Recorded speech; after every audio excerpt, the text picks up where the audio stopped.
President Bongbong Marcos will not favor anyone, no matter how powerful the accused is, in ensuring justice in the case of the missing Sabongeros.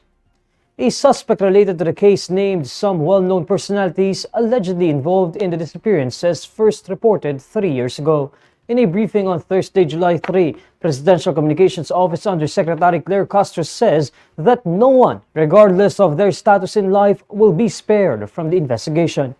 Sino man, anumang katayuan sa buhay, kung sila man ay personalidad na kinikilala, wala pong sisinuhin ang Pangulo at ang administrasyon.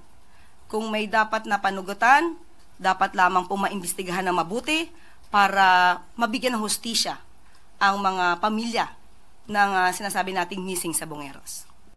In an interview with GMA News on Wednesday, July 2, Julie Patidongan, also known as Totoy, named businessman Atong Ang and actress Gretchen Barreto as among the alleged masterminds in the case.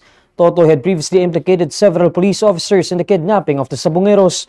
Totoy claimed that the Sabongeros were killed, their bodies tied to sandbags, and dumped into Taal Lake in Batangas to prevent them from floating or resurfacing.